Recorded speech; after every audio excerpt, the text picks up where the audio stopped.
다이어트 하면 보통 닭가슴살, 연어, 샐러드 이런 건강한 식재료부터 떠올리시잖아요. 근데 그렇게 열심히 식단을 챙기는데도 이상하게 몸은 무겁고 살은 좀처럼 빠지지 않아서 답답했던 경험 혹시 없으신가요? 어쩌면 문제는 우리가 먹는 음식이 아니라요. 그 음식을 조리하는 방식에 있을지도 모릅니다. 네, 바로 그 지점입니다. 최근 여러 건강정보 프로그램이나 전문가들이 바로 이 조리법이 다이어트와 심지어 노화의 성패를 가르는 핵심 열쇠라고 강조하고 있거든요. 특히 당독소라는 물질에 다들 주목하고 있습니다. 좋은 재료를 고르는 것만큼이나 어떻게 요리하는지가 중요하다는 거죠. 오늘 바로 그 당독소에 대해 제대로 한번 파헤쳐 보려고 합니다. 이 개념을 국내에 본격적으로 알린 분이 있죠. 서울대 출신의 유튜버 오정자 약사의 연구와 또 개인적인 경험을 중심으로요. 당독소가 정확히 무엇인지, 우리 몸에서 어떤 작용을 하는지, 그리고 당독소를 줄이는 것만으로 4개월 만에 10kg을 감량하고 10년 넘게 유지하고 있다는 그 놀라운 이야기까지 깊이 있게 살펴보겠습니다. 자, 그럼 본론으로 들어가 보죠. 당독소라는 단어가 좀 무섭게 들리는데요. 독소라는 건 알겠는데 정확히 정체가 뭡니까? 당독소는 이제 최종 당화산물, 영어로는 AGS라고 불리는 물질입니다. 이름이 좀 어렵죠? 네, 좀 어렵네요. 쉽게 말해서 우리 몸의 단백질이나 지방이 당과 결합을 해요. 그 뒤에 열이 가해지면서 변성돼서 만들어지는 말 그대로 최종 산물입니다. 일종의 단백질 변성 물질, 그러니까 찌꺼기라고 생각하시면 이해가 편합니다. 잠깐만요. 단백질, 당, 그리고 열. 이 세 가지가 만나면 만들어진다고요? 이거 혹시 우리가 요리할 게 그토록 추구하는 마이야르 반응이랑 관련이 있는 건가요? 스테이크의 그 갈색 크러스트나 빵의 노릇노릇한 껍질 만드는 바로 그거요? 정확히 보셨습니다. 바로 그게 이 이야기의 핵심이자 아이러니입니다. 우리가 맛있다고 느끼는 그 풍미를 만들어내는 마이야르 반응 과정에서 이 당독소가 대량으로 생성됩니다. 와, 맛을 추구하는 과정이 우리 몸에 독소를 쌓는 과정이 될 수도 있다는 뭐랄까 일종의 요리의 역설인 셈이죠. 세상에. 맛의 근원이 독소의 근원이었다니. 그럼 이 당독소가 몸에 쌓이면 어떤 일이 벌어지나요? 그냥 살이 좀 찌는 그 정도의 문제인가요? 아니면 더 심각한가요? 단순히 체중 문제로만 볼 수는 없습니다. 당독소는 우리 몸속에서 마치 접착제나 녹처럼 작용을 하거든요. 접착제나 녹이요? 네. 혈관을 타고 온몸을 돌아다니면서 우리 몸을 구성하는 단백질, 특히 콜라겐에 딱 달라붙어요. 그래서 조직을 딱딱하고 뻣뻣하게 만듭니다. 비유가 정말 확 와닿네요.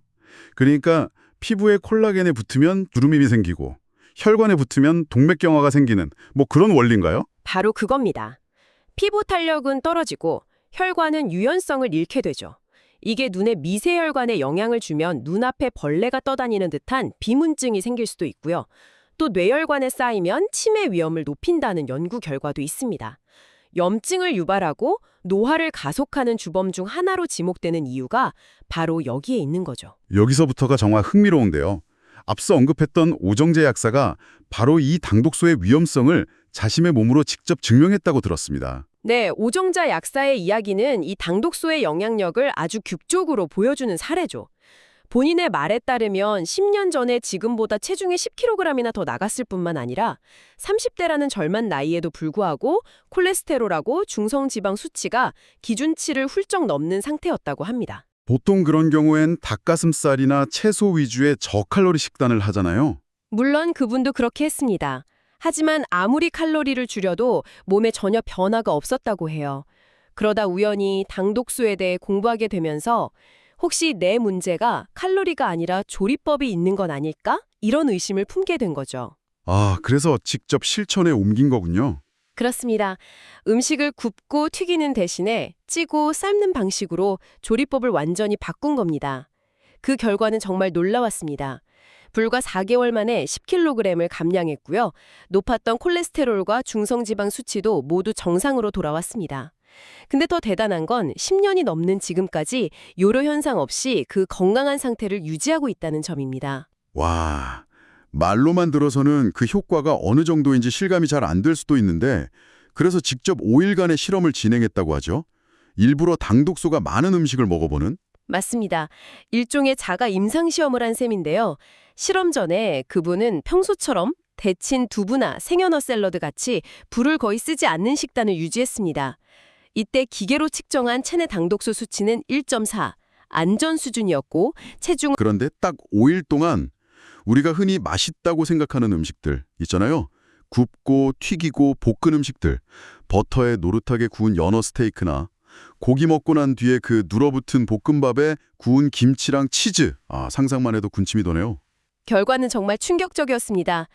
단 5일 만에 당독소 수치는 1.4에서 2.5로 안전에서 위험 수준으로 수직 상승했습니다. 5일 만에요? 네. 체중은 2kg이 늘어 허리둘레는 2cm, 중성지방 수치는 93에서 123으로 무려 30이나 급증했습니다. 것 같은데요? 그럼요. 본인 말로는 매 끼니를 먹을 때마다 소화가 안 되고 속에 더부룩한 느낌을 받았다고 합니다. 10년간 건강에 자부심이 있었는데 조리법만 바꿨을 뿐인데 몸이 이렇게 즉각적으로 반응하는 걸 보고 스스로도 엄청난 충격을 받았다고 하더군요. 조리법 하나 바꿨을 뿐인데 이쯤 되니 같은 재료라도 어떻게 요리하느냐에 따라서 당독소 수치가 얼마나 달라지는지 구체적인 숫자가 궁금해지네요. 이게 뭐 2배? 3배? 이 정도 차이인가요? 아니면 아예 다른 리그의 이야기인가요? 완전히 다른 리그라고 보시면 됩니다. 수치를 직접 보시면 아마 깜짝 놀라실 겁니다. 예를 들어 건강식의 대명사인 두부와 채소, 생으로 먹을 때랑 비교해서 굽거나 볶으면 당독소가 5배 증가합니다. 5배요? 그럼 오메가3 많다는 연어는요? 저는 주로 오븐에 굽거나 팬에 구워서 먹거든요. 연어를 구울 경우 생으로 먹을 때보다 당독소가 6배 많아집니다. 그리고 우리가 거의 매일 먹는 식재료, 완전 식품이라고 불리는 계란이 정말 충격적인데요. 매일 아침에 계란 프라이를 먹는 저로서는 좀 긴장되는데요. 설마 그것도 문제가 되나요? 삶은 달걀에 비해 기름에 부친 달걀 프라이는 당독소가 무려 20배 이상 높아집니다. 잠깐만요. 20배요? 그러니까 매일 아침에 먹는 계란 프라이 하나가 삶은 계란 20개 분량의 독소를 만들 수 있다는 말씀이시네요. 이건 정말 생각지도 못했습니다. 직장인들의 필수품인 커피는 어떻습니까? 커피도 추출 방식에 따라 차이가 큽니다. 천천히 내려 마시는 드립 커피에 비해서 고온 고압으로 빠르게 추출하는 에스프레소의 당독소 함량이 8배 이상 높습니다. 아메리카노나 라떼를 즐겨 드시는 분들은 참고하셔야겠죠? 이야, 듣는 내내 입이 다물어지질 않네요. 근데 가장 극적인 비교가 아직 남았다고 들었습니다. 네, 바로 감자입니다. 찐 감자의 당독소 수치를 17이라고 했을 때 같은 감자를 기름에 튀긴 감자튀김의 수치는 얼마일 것 같으세요? 글쎄요. 20배, 30배? 아니, 훨씬 높으려나요? 무려 1522입니다. 1이요? 17에서 1522용? 그건 거의 90배에 가까운 수치잖아요. 맞습니다. 이건 단순히 수치가 늘어나는 수준이 아니라 음식이 아예 다른 물질로 변해버린다고 봐야겠네요. 정확합니다. 찌느냐, 튀기느냐. 이 조리법의 차이 하나가 같은 감자를 약이 될 수도 독이 될 수도 있게 만드는 겁니다. 듣다 보니까 집에서 정성껏 요리하는 분들은 약간의 죄책감마저 들 것 같습니다. 좋은 재료 사다가 가족들 건강 챙겨주려고 구워주고 볶아줬는데 그게 오히려 당독소를 쌓아주는 일이었을 수도 있겠다. 이런 생각이 드니까요. 그럼 현실적인 대안이 필요합니다. 어떻게 먹어야 할까요? 가장 좋은 방법은 물론 생으로 먹는 거지만 모든 음식을 그렇게 먹을 순 없죠. 핵심 대안은 아주 간단합니다. 조리법을 찌거나 삶는 방식으로 바꾸는 겁니다. 즉, 습열 조리법을 사용하는 거죠. 열을 가하되 물을 이용해서 온도를 100도 이하로 유지하는 게 핵심입니다. 120도 이상으로 올라가는 고온의 건열 조리법, 즉 굽기, 튀기기, 볶기를 최소화하는 겁니다. 하지만 솔직히 말해서 찐 두부나 삶은 닭가슴살이 맛있다고 말하기는 어렵잖아요. 맛을 완전히 포기할 수는 없는데 혹시 찌거나 삶으면서도 풍미를 살릴 수 있는 현실적인 팁 같은 게 있을까요? 당연히 있습니다. 몇 가지 유용한 방법이 있는데요. 먼저 아까 충격적이었던 계란부터 시작해보죠. 계란 프라이 대신 아주 부드럽고 맛있는 계란찜을 만들 수 있습니다. 오, 계란찜이요? 네. 보통 계란을 먼저 풀고 물을 넣잖아요. 순서를 바꿔보세요. 물 600ml 정도를 냄비에 먼저 끓입니다. 물이 끓으면 풀어놓은 계란 6개 분량을 넣고 저어주세요. 몽글몽글해지기 시작하면 바로 뚜껑을 닫고 약불에서 5분만 익히면 마치 푸딩처럼 부드러운 계란찜이 완성됩니다. 물을 먼저 끓이는군요. 신선한 방법이네요. 두부는 어떻게 하는 게 좋을까요? 들기름에 지글지글 부쳐 먹는 그 고소한 맛을 포기하기가 쉽지 않은데요. 그 맛을 비슷하게 낼 수 있는 일종의 치트키가 있습니다. 두부를 부치는 대신에 당근이나 브로콜리 같은 채소와 함께 찜기에 넣고 한 10분에서 15분 정도 찝니다. 네. 그리고 가장 중요한 마지막 단계가 있는데요. 다 쪄진 뜨거운 두부 위에 들기름이나 참기름을 살짝 뿌려주는 겁니다. 이렇게 하면 마치 기름에 구운 듯한 고소한 풍미를 당독소 걱정 없이 즐길 수 있습니다. 열을 가한 후에 기름을 더하는 거죠. 아하, 고기를 좋아하는 분들을 위한 팁도 있을까요? 삼겹살구이나 스테이크 대신 먹을 만한 게 있을까요? 물론입니다. 구이 대신 수육이나 보쌈을 선택하는 게 가장 좋습니다. 돼지고기를 덩어리째 푹 삶으면 기름은 쫙 빠지고 육질은 부드러워지죠. 소고기 역시 스테이크 대신 장조림이나 갈비찜처럼 뭉근하게 끓이는 조리법을 활용하면 당독수는 줄이면서 맛은 풍부하게 즐길 수 있습니다. 핵심은 낮은 온도에서 물과 함께 오래 조리하는 겁니다. 이런 방법들을 꾸준히 실천하기가 좀 부담스럽거나 단기간에 확실한 효과를 보고 싶은 사람들을 위한 방법도 있을까요? 좋은 질문입니다.